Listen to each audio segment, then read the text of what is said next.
తన తండ్రిని కొడుకు అడిగిన ఒక సందేహం.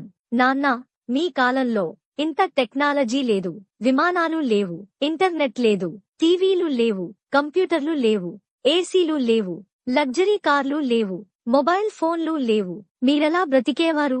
దానికి ఆ తరము తండ్రిగారు ఇచ్చిన ఆన్సర్: మీ తరమువారు ఈ రోజుల్లో ఎలాగైతే ప్రార్థన లేకుండా, మర్యాద లేకుండా, ప్లానింగ్ లేకుండా, క్రమశిక్షణ లేకుండా, పెద్దల ఎడల గౌరవం లేకుండా, మన చరిత్రపై అవగాహన లేకుండా, కుటుంబ విలువలపై ఏమాత్రం పట్టింపులు లేకుండా, ఏ మోరల్స్ లేకుండా రోజులు ఎలా గడిపేస్తున్నారో మేము ఆ మోరల్స్ అన్నీ పాటిస్తూ ఆనందముగా జీవించాము. మేము మీలాగా వాహనం నడిపేటప్పుడు హెల్మెట్ ధరించలేదు. పాఠశాల వేళలు అయిన తరువాత చీకటి పడేదాకా ఆడుకున్నాము.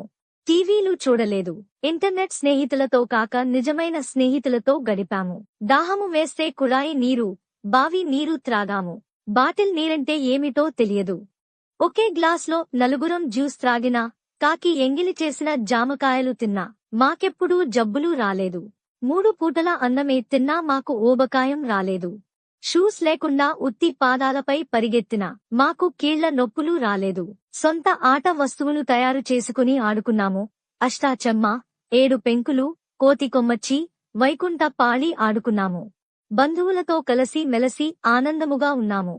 పిలువకపోయినా స్నేహితుల ఇండ్లకు వెళ్లి వారి తినుబండారాలు ఆరగించాము. మావి బ్లాక్ అండ్ వైట్ ఫోటోలే అయినా వాటి వెనుక ఎన్నో మధుర స్మృతులు. బహుశా మా తల్లిదండ్రులు చెప్పినది ఆచరించిన చివరి తరం మేమే. మా వారసులు శాసించినది పాటించే మొదటి తరము మాదే కావచ్చు. అయినప్పటికీ మీ యాంత్రిక జీవితానికి యథాశక్తి సహాయపడుతున్న వాళ్లము. మేము ఒక లిమిటెడ్ ఎడిషన్ మోడల్స్ లాంటి వాళ్లము. అందుకే మా విన్నపము ఏమంటే, భూమిపైనుండి మేము వెళ్లిపోకముందే మా జీవితాల నుండి ఎంతో కొంత మా నుండి మీరు నేర్చుకోండి. మమ్మల్ని చక్కగా పెంచిన మంచి తల్లిదండ్రులకు వందనాలు. మేము అలా పెంచడం చేతకాని ఈ సమాజంలో ఓడిపోయిన మొదటి తరం తల్లిదండ్రులం అవుతున్నాం.